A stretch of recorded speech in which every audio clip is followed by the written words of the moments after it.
O militar, né? O militar ele é estável. Gente, em relação ao militar, cabe uma informação primeiro, né? Aqui está a regra só do militar, mas o militar ele tem um seguinte problema. A carreira dele, agora esse problema está menor porque reduziu o prazo de filiação, mas a carreira dele é crime militar você ser filiado a partido político. Então você vai me perguntar, mas não é uma condição de elegibilidade ser filiado a partido político? Há algumas exceções. O militar é uma dessas, o outro é magistrado. O magistrado que é magistrado depois da Constituição de 88, antes da Constituição era permitido o magistrado e o membro do MP ser filiado. Depois disso teve uma emenda constitucional onde eles teriam que optar se permaneceriam no regime anterior ou mudariam para o novo. E aí, passado disso, quem veio depois é proibido de ter filiação partidária. Então, hoje o único servidor, né, que não pode de forma alguma ter filiação partidária, logo não pode se candidatar, é o servidor da Justiça Eleitoral. Há previsão no Código Eleitoral que o servidor da Justiça Eleitoral não pode ser filiado a partido político. E não há nenhuma exceção constitucional para que ele venha a exercer cargo público de maneira efetiva. Se ele quiser concorrer, ele tem que pedir a exoneração da Justiça Eleitoral. Entendeu? Então, o magistrado e o militar, eles, antigamente, era mais visível isso, porque o prazo de filiação era de 1 ano. Hoje, como são de 6 meses, o magistrado tem que se filiar em 6 meses. O militar nem se filia. E é a regra que eu vou dizer aqui agora. Ele vai concorrer sem filiação partidária. O que vai acontecer com ele? Ele vai ter um registro de candidaturas para um determinado partido. Ele não é obrigatório a filiação partidária. Mas ele tem que cumprir essas regras aqui que eu vou explicar para vocês. Ele é listável, ou seja, não pode ser o conscrito. É elegível atendido às seguintes condições. Essa é a primeira. Se contar de menos de 10 anos, ele tem que deixar o serviço. Ou seja, ele deixa de ser militar. Ele tem que pedir baixa do quartel. Na hora. Se ele quiser, ele tem que sair para cumprir a condição. Como é que é feito isso? Ele vai, põe o nome dele em convenção partidária, do partido político. Foi escolhido? Se ele tem menos de 10 anos, ele tem que sair da carreira, na hora. Sem garantia nenhuma se foi eleito. Entendeu? É para concorrer. Porque vocês vão ver que o que tem mais de 10 anos é diferente. O que tem mais de 10 anos, ele vai ser agregado à autoridade superior dele. Então, se ele é sargento, ele vai ficar... Não, vou botar cabo, que eu não sei muito a hierarquia militar, vou botar cabo, que eu sei que é sargento em cima. Se ele é cabo e quer ser candidato, ele vai ficar agregado ao oficial superior dele. Eu nem sei, não, sargento nem é oficial, então esquece meu exemplo. Ele vai ficar no oficial superior dele. Se ele for eleito, ele vai para a reserva, remunerada. Se ele não for eleito, ele volta a trabalhar. Entendeu? É essa a regra que está na Constituição. Tá vendo? Se ele for eleito, ele vai passar no ato da diplomação. Então, vamos lá. Aqui, deixa eu apagar aqui para vocês. Como é que é o processo eleitoral, né? Vamos aqui só para vocês visualizarem. Tem aqui o registro de candidatura. Aqui é a campanha. Eleição. Diplomação. E posse. Essa é a linha. E os 10 que eu Quase, né? Um pouquinho mais. O registro de candidaturas. Aqui tem a convenção ainda. Na convenção partidária, o militar que tem menos de 10 anos... Deixa eu ver se eu vou cair aqui. O militar que tem menos de 10 anos, se for escolhido aqui, ele sai das Forças Armadas. Tem que sair na hora que for escolhido aqui. O militar que tem mais de 10 anos, ele fica aqui agregado nesse período todo. Eleição. Chegou aqui, foi eleito? Não foi eleito, volta a trabalhar. Não eleito. Se ele foi eleito, ele ainda fica mais esse pedacinho de dias aqui, agregado. Quando chega aqui no ato da diplomação, há uma previsão que o juiz eleitoral, tem que mandar a comunicação ao oficial dele, dizendo que ele que ele foi diplomado militar, aí ele vai para a reserva. Quando ele toma posse, ele já não é mais militar, ele já é militar da reserva. Essa é a linha do tempo do militar. Ou seja, o militar que tem mais de 10 anos, ele ainda tem um salvo-conduto. O que tem menos de 10 anos, não tem. Então, se ele quiser, por amor à pátria, se candidatar, ele vai abandonar as Forças Armadas na hora. Então, se ele teve 9 anos, ele vai jogar aqueles 9 anos dele de carreira fora. Quando ele toma posse, ele continua recebendo pela reserva? Vai, ele vai para a reserva. Sim. Isso. Tanto que aqui é uma pegadinha que, o que acontece? Ele vai para a reserva e ele agora ele é vereador, vamos dizer que ele seja vereador. Quando chegar na eleição seguinte, ele não é mais militar. Então ele tem que cumprir o prazo de filiação partidária. É aquilo, para ele exercer o mandato, não é obrigatório a filiação partidária. Ele só vai ter restrição em relação às atividades dele dentro da Câmara. Entendeu? Porque ele não vai poder compor mesa diretora, porque é proporcional. Então, como ele não tem partido, ele não vai compor esses quadros. Ele teria que ter filiação partidária. Mas na próxima eleição, se ele quiser candidato à reeleição, aí ele vai ter que cumprir as exigências normais como qualquer pessoa. Entendeu? É a mesma coisa aqui, tem jurisprudência sobre isso, o candidato da reserva. Vamos dizer que o candidato da reserva foi para a reserva 7 meses antes da eleição. Ele foi 7 meses antes da eleição e 6 meses antes ele tem que ter filiação partidária. Então ele tem que cumprir esse prazo, porque ele foi para a reserva antes. Antigamente acontecia muito o contrário, dele ter 1 ano, né? Você tinha que ter 1 ano de filiação, né? Filiação seria em outubro. E o militar foi para a reserva em abril. Ele foi para a reserva. O que acontece aqui? Ele estava impedido de ser candidato, né? Porque a lei exigia 1 ano. Só que aí teve uma jurisprudência dizendo que ele não poderia ser prejudicado por uma proibição legal. Então ele teria 48 horas a contar da ida dele para a reserva para se filiar a algum partido político para concorrer àquela eleição. Era uma jurisprudência que tinha isso para permitir que ele, ao ir para a reserva, já pudesse ser candidato. Tá bom? Mas isso é a exceção da exceção. Então ele acumula o salário do vereador e da reserva? Acumula. Da reserva, claro, a reserva é proporcional ao tempo que ele estava. Se ele tinha 10 anos, se ele tinha 20 anos, vai ser diferente. Mas acumula os vencimentos, porque são regimes diferentes, né? Eu não sei muito dos regimes de previdência, mas as Forças Armadas, isso eu tenho certeza, são completamente independentes dos civis. Tanto que essa reforma da Previdência que está se querendo fazer, já eles estavam querendo mexer na igualdade, mas ainda não é a igualdade entre regime de servidor público e regime de privado. A dos militares ficaria fora dessa igualdade, entendeu? Igualaria só os civis, seja público ou privada, entendeu? Não se mexeria na questão das Forças Armadas. Essa é uma briga que ainda está tendo, porque o regime é diferente. Para participar da convenção partidária, eu não preciso estar afiliado ao partido. No caso de magistrado e militar, não. Entendeu? O militar, o que acontece? Ele vai lá no sistema da Justiça Eleitoral, vai estar dizendo que falta de filiação partidária. Aí ele tem que comprovar que é militar. Entendeu? Aí você é dispensado desse quesito. O sistema vai elencar, tem um problema aqui nessa pessoa, ele não tem filiação partidária no tempo correto. Aí a gente tem que comprovar, eles têm que mostrar documentalmente a atividade dele como militar. Para militar não precisa. Entendeu? Tanto que, às vezes, eles escolhem para qual partido vai ficar, porque como ele não precisa ter uma atuação partidária, ele só precisa que o partido lhe dê legenda. Como a gente não tem candidatura avulso, o partido precisa também dar isso, porque se ele não for escolhido pelo partido em convenção, ele não pode ser. Entendeu? Não é o fato dele não poder ter filiação partidária que vai liberar de ser candidato independente de partido. Tá bom?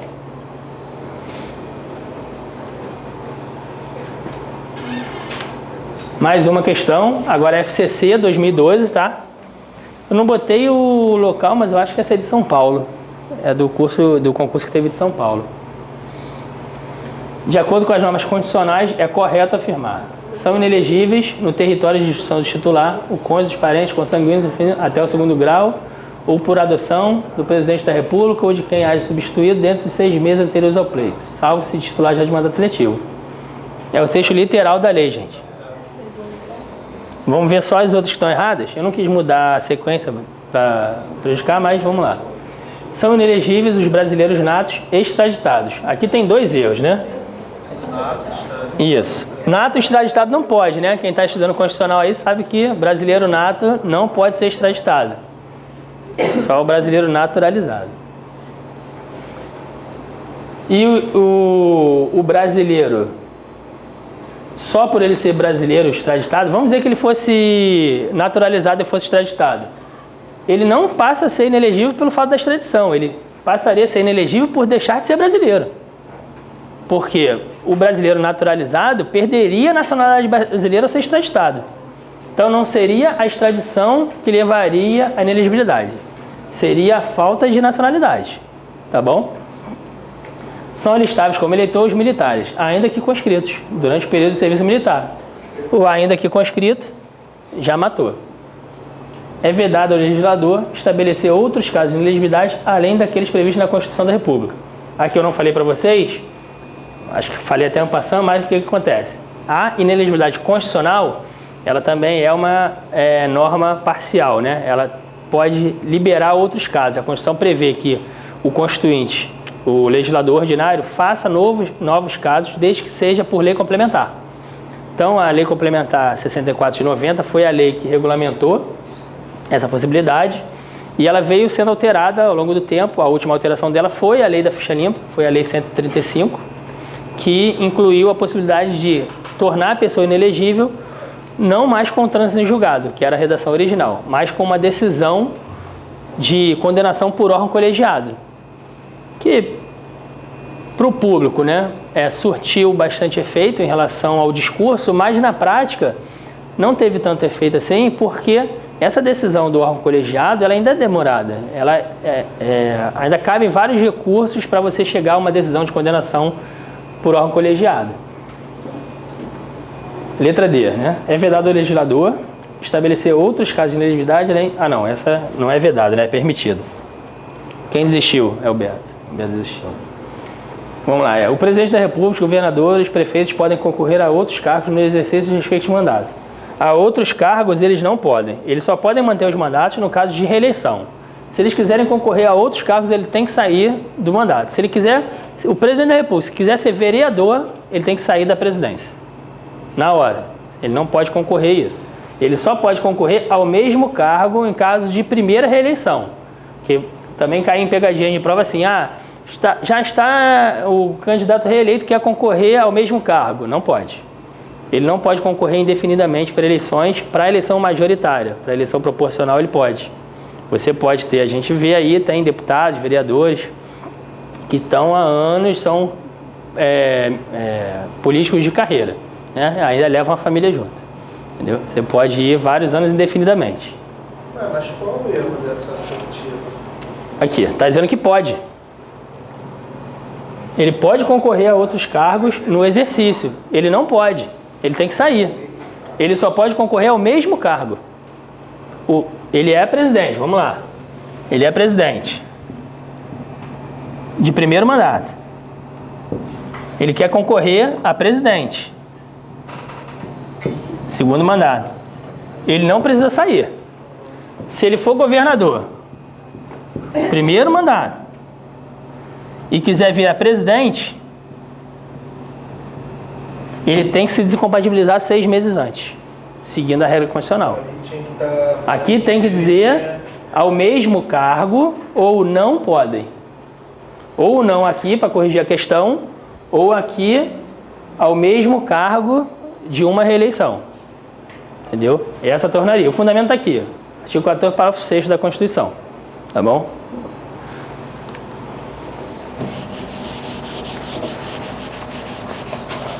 Resistam, gente. Está acabando. Só faltam 26 slides.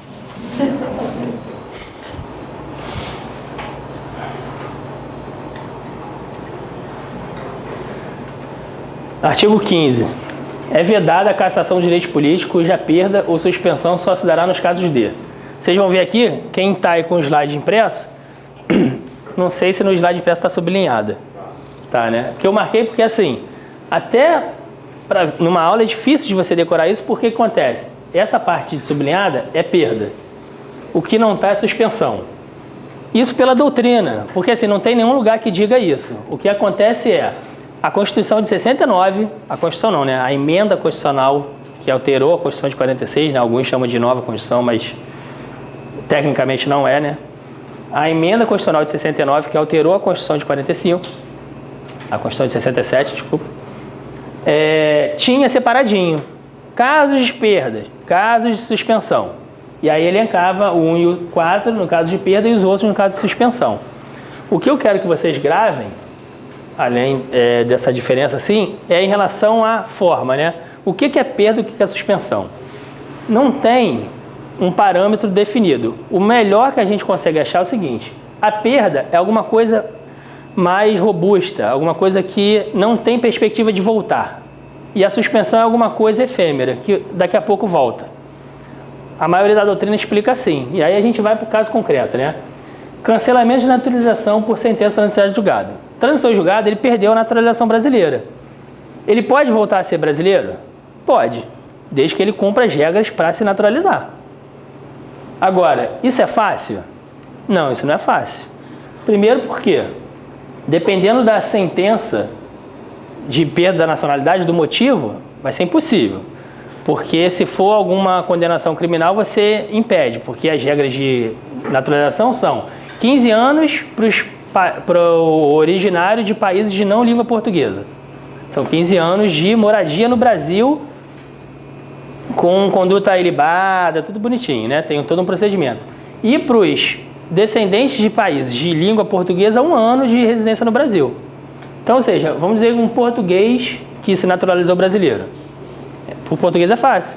Ele teve a sentença transitada de julgado cassando a naturalização, que pode ter sido um erro, por exemplo, de erro na documentação do primeiro processo, não uma condenação criminal, por exemplo. Então, ele pode fazer um novo processo, nada impede. Mas é uma coisa que é mais difícil de acontecer, é mais burocrático. Então, a doutrina elenca como perda, que é difícil de acontecer. Vamos direto para as perdas. Recusa de cumprimento da obrigação a todos os impostos, ou prestação de pena alternativa. Por isso que é difícil, né? Essa obrigação a todos os impostos não é difícil cumprir, mas a legislação, a doutrina bota como isso. O que é isso, para quem não sabe? O militar, o jovem que tem que ser conscrito, ele é obrigado a se alistar, ainda que ele sobre. Ele tem que ir e se alistar. Aí, por questões religiosas, por exemplo, ele fala, não, eu sou contra as armas. Então, a Constituição não obriga que essa pessoa, por questão filosófica, por questão religiosa, pegue em armas. Então, também não pode deixar impune. Então, ele tem que cumprir uma prestação alternativa. Aí a pessoa fala, não quero prestar essa prestação alternativa. Se ele não fizer essas duas coisas, é que ele cai nesse inciso aqui. Ele não cumpriu uma obrigação a todos os impostos, que no caso nosso de exemplo é o serviço militar obrigatório, por exemplo. Ele não quis, por questão filosófica, questão religiosa, não quis. As Forças Armadas, ele vai falar isso para a pessoa da Força Armada, eu não quero por questão filosófica. Tá bom, então você vai prestar um serviço alternativo no hospital das Forças Armadas. Ah não, também não quero porque tem medo de sangue. Não, aí ele cai nessa hipótese aqui. Que as Forças Armadas vão informar o justiça eleitoral que ele não fez nenhuma coisa nem outra. Entendeu? Aí é perda. No momento que ele recobrasse, que ele fizesse essa prestação alternativa, ou quando completasse 46 anos, que é uma coisa que vocês não caem aqui na nossa prova, mas só para título de curiosidade, a lei do serviço militar obrigatório, ela diz que essa obrigação perdura até o ano que a pessoa faz 46 anos. Então, quando você faz 47 anos, a gente já deixa de exigir a quitação militar, por exemplo. Por exemplo, quando você vai tirar o título com 20 anos de idade, exige para você que você comprove que você cumpriu com o serviço militar obrigatório ou foi dispensado. Se você vai com 50, já não exige mais esse documento, porque as próprias Forças Armadas já liberam essa pessoa. Dos 18 aos 45, perdura a obrigação dessa pessoa com as Forças Armadas. No ano que ela completa 45, desculpa, ela deixa de ter essa obrigação. Entendeu? Aí as outras são suspensão por quê? Porque são mais efêmeras, são algumas coisas momentâneas. Incapacidade civil absoluta. Aonde isso é fácil de voltar, dependendo do tipo da incapacidade. Entendeu? Aí daí a gente vê a dificuldade de você classificar uma a uma, entendeu? Incapacidade civil absoluta. Hoje, eu botei aqui a Lei 13.146, mudou a questão da capacidade civil, então vocês têm que tomar cuidado com isso, porque ela diz que a capacidade civil absoluta agora é só o menor de 16. Antigamente podia ser absolutamente capaz por questão de moléstia grave, a pessoa tinha um problema mental, a pessoa tinha uma síndrome de Down num grau muito elevado, que não conseguia se exprimir a sua vontade. Hoje em dia, esse tipo de incapacidade não é mais absoluta. Ela é relativa para determinados atos.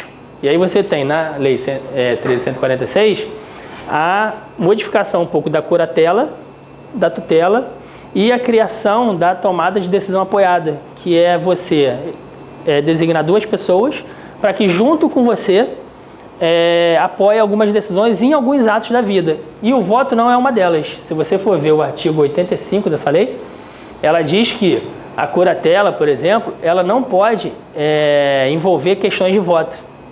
Ela não pode envolver questões de voto, questão de sexualidade, questão de saúde. Ela é meramente patrimonial e negocial. Então, para vender um bem, você pode ser curatelada. Para dispor de herança, pode ser curatelado. Agora, para votar, você não pode ser curatelado.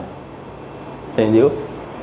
Condenação criminal transitada em julgado enquanto durarem seus efeitos. Aquilo que eu falei para vocês. Enquanto durar o efeito da condenação, a condenação criminal não significa prisão, tá, gente? A pessoa pode ter sido condenada a 2 anos de prestação de serviço comunitário. Durante esses 2 anos de serviço comunitário, ela não vai ter os direitos políticos dela. Ela vai ter os direitos políticos suspensos. Entendeu? Então ela não vai poder votar, não vai poder ser votada. Ainda que tenha título de eleitor. Isso é anotado no cadastro eleitoral e fica anotado lá durante 2 anos. Entendeu? Não é só prisão. Tá bom? É condenação criminal transitada em julgado. Não é em segunda instância, não confunde com inelegibilidade.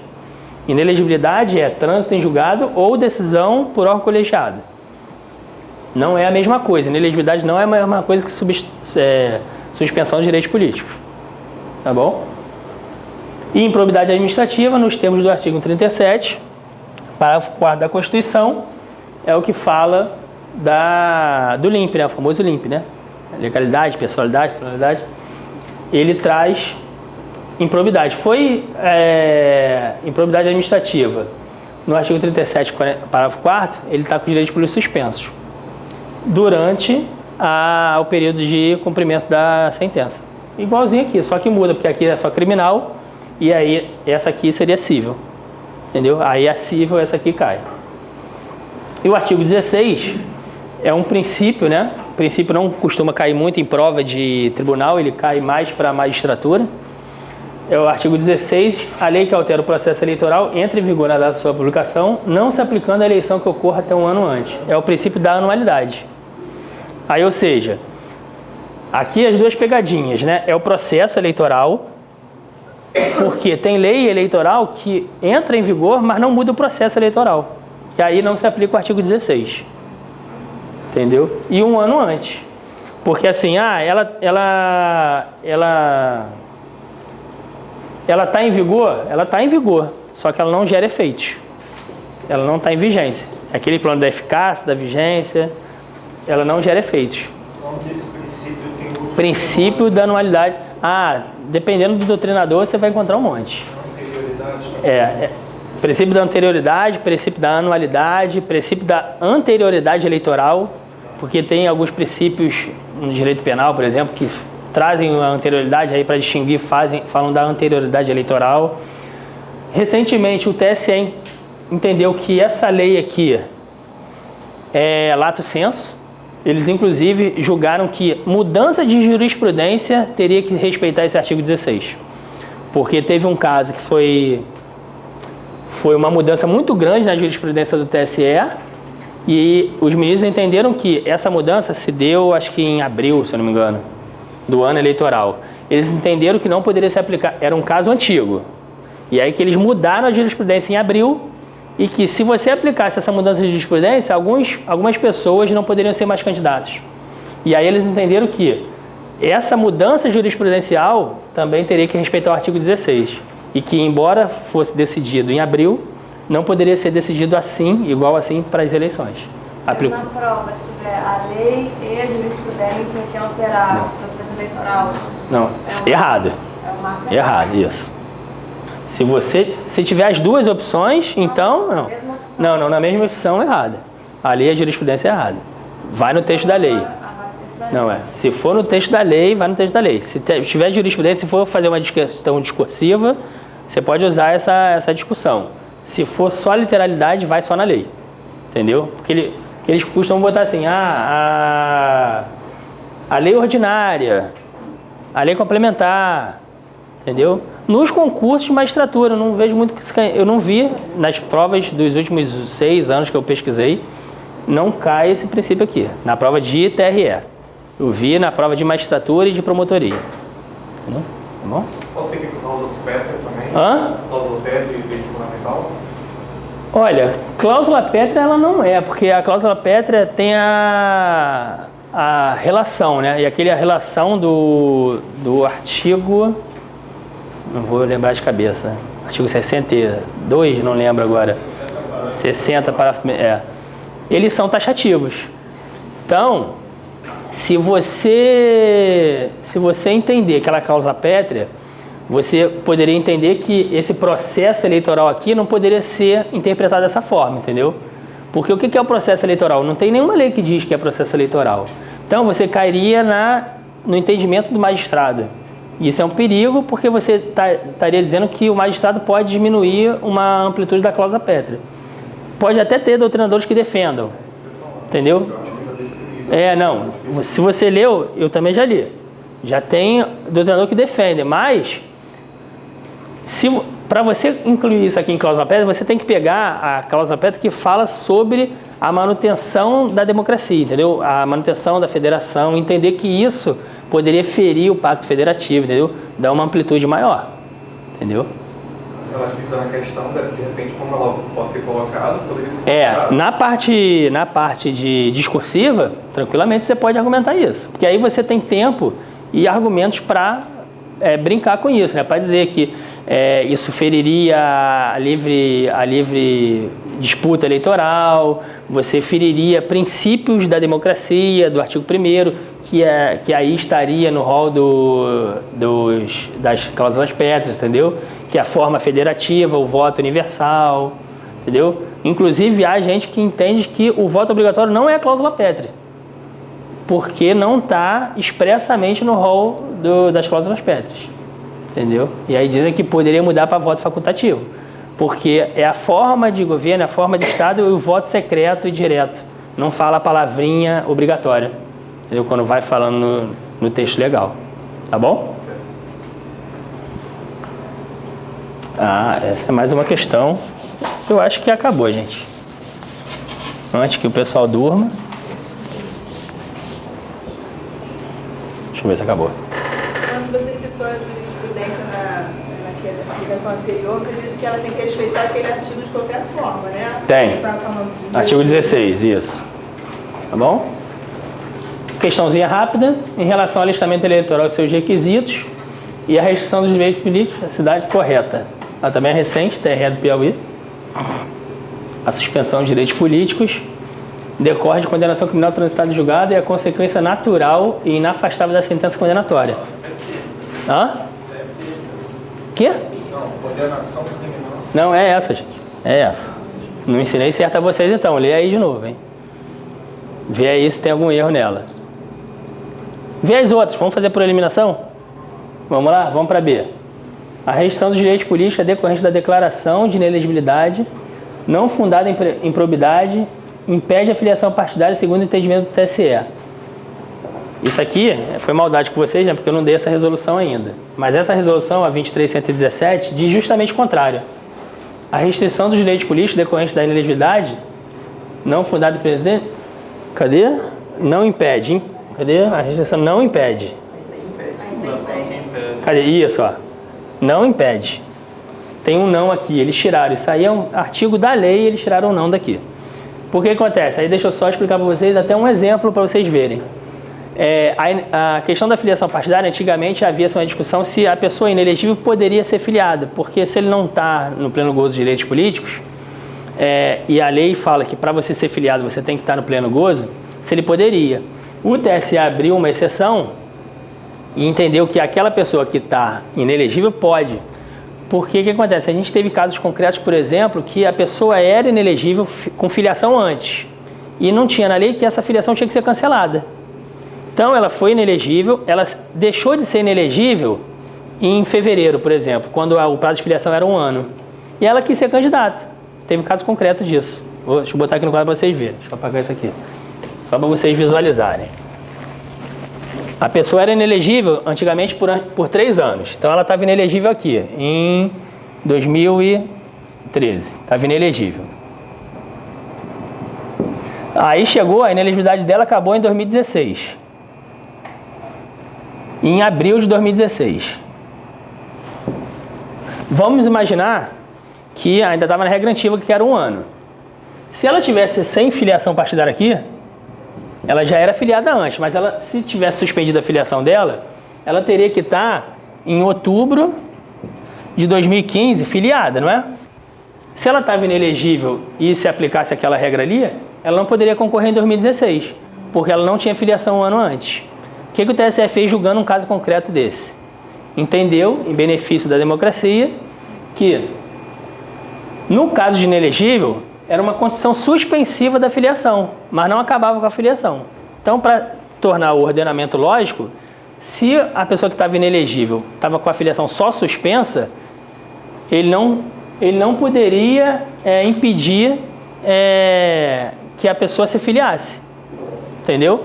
Esse é o raciocínio dessa questão. Então, ela não impede a filiação partidária, a inelegibilidade. Então, essa não.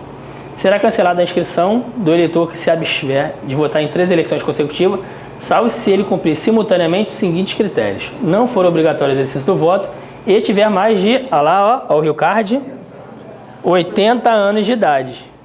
Entendeu? É 70 anos de idade. E ainda assim, não precisaria ser simultâneo.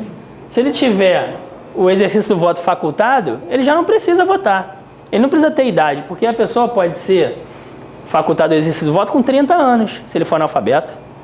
Então, ele vai ficar 3 eleições sem votar e vai cancelar por quê, se o voto dele é facultativo? Não tem razão. Então, essa questão morre. A agremiação partidária é franqueado o acesso ao cadastro eleitoral para obtenção de dados dos seus filiados. O que acontece? Aqui é uma pegadinha desgraçada. Eu fiquei 2 horas para tentar descobrir o erro dessa opção aqui. O que acontece?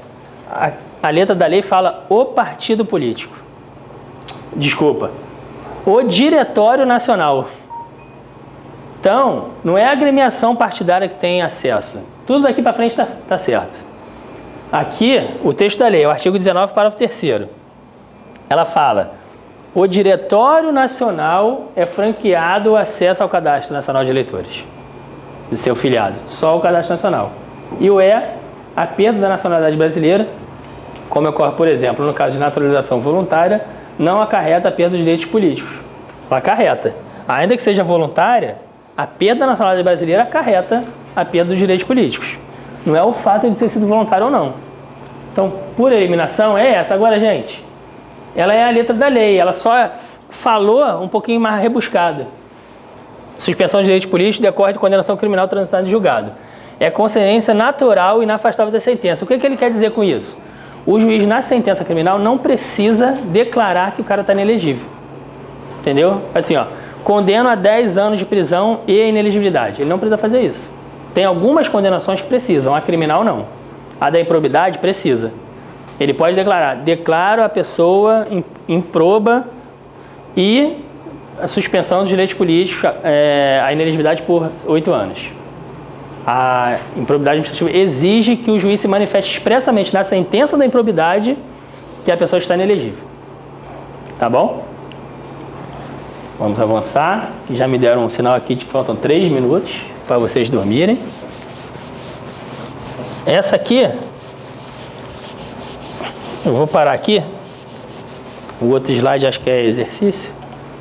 Mas eu vou deixar o meu e-mail. Se vocês tiverem alguma dúvida, vocês me mandam.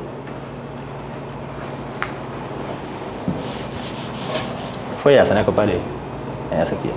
É assegurado aos partidos políticos autonomia para definir sua estrutura interna, organização, funcionamento para adotar os critérios de escolha, regime e sua coligação, sem obrigatoriedade, vinculação entre candidatura no âmbito nacional e estadual. Isso aqui Não sei se vocês viram, há muito tempo era a cláusula de verticalização, que foi considerada inconstitucional em 2006 pelo Supremo Tribunal Federal. Você obrigava a candidatura nacional a seguir uma linha com a candidatura estadual. E aí isso gerou alguns problemas, nosso país é muito grande, né? E estava restringindo muito, apesar de ser uma regra que manteria coerente as disputas, né? Você vê uma confusão, uma salada de frutas dos partidos políticos, mas o TSE entendeu que feria o pluralismo político, que poderia ter, não seria obrigatório ter essa verticalização. Os partidos, após adquirirem personalidade jurídica na forma da lei civil, registrarão seu estatuto no TSE. Isso aqui, gente, é bom saber porque isso cai muito em prova. Todas, técnico, analista. Partido político é uma pessoa jurídica de direito privado. Ela tem CNPJ no registro próprio do Distrito Federal. Não é no TSE. O TSE, ela vai assentar o estatuto dela. Como é que é o processo? Ele vai no TSE avisar, ó, botei lá meu CNPJ lá, criei o partido pessoa privada. Como é que ele consegue participar da eleição? Ele primeiro tem que registrar o estatuto, depois começar a coletar assinatura, para mostrar uma das condições do partido político o caráter nacional. Então ele vai no TSE, avisa que vai começar a coletar assinatura, aí o negócio desce, vai para o primeiro grau, começa a coletar a assinatura dos eleitores, e aí mostra na zona eleitoral, mostra no TRE e depois volta para o TSE para confirmar isso. Essa confirmação tem que ser 1 ano antes da eleição para ele concorrer àquele pleito. Se for menos de 1 ano antes, não vai poder concorrer àquele pleito. É o caso que aconteceu com a Rede de Sustentabilidade, a Marina Silva, em 2014. Ela não conseguiu fazer esse processo todo antes, aí foi para o PSB concorrer como vice do governador que faleceu. É vedada a utilização da organização paramilitar, os partidos políticos têm direito a recurso fundo partidário, acesso gratuito à rádio e à televisão, o horário eleitoral gratuito não é gratuito para os partidos políticos, mas toda a população paga isso, porque todo o horário eleitoral gratuito tem isenção às empresas de telecomunicação. Então, faz-se uma conta para ver quanto custa a média daquele horário eleitoral gratuito, comercialmente falando. Aí aquilo é numerado, tem um valor, e esse valor as empresas usam para abater o imposto de renda devido ao horário. Então, a gente paga o horário eleitoral gratuito, só é gratuito para os partidos políticos. Assim como o fundo partidário, que ele é formado por recursos públicos e por recursos das multas eleitorais. Nenhuma multa eleitoral que vocês pagam, de alistamento, de ausência às urnas, vai para a justiça eleitoral. Vai tudo para o fundo partidário para os partidos políticos. Inclusive, as multas são aplicadas a eles mesmos. Entendeu? Aplicou multa por propaganda irregular. Essa multa é paga, vai para o fundo partidário para dividir para todo mundo, excluído aquele que deu causa à multa. Entendeu? Só isso. Mas vai para o fundo partidário. E é vedada a utilização de paramilitar, a gente não tem um Estado policialesco. Acho que por hoje acabou, gente. Senão eu vou matar vocês. Aqui é a estrutura do TSE, só para vocês saberem que o TSE é justiça especializada. E aqui é a justiça comum. Só para saber os ramos, e aqui são os órgãos da justiça eleitoral. São 4, TSE, TRE, juiz e junta. A junta é provisória, né? Ela só dura um tempo. O juiz, o TRE e o TSE não. São as diferenças, mas depois a gente brinca mais sobre isso. Gente, obrigado.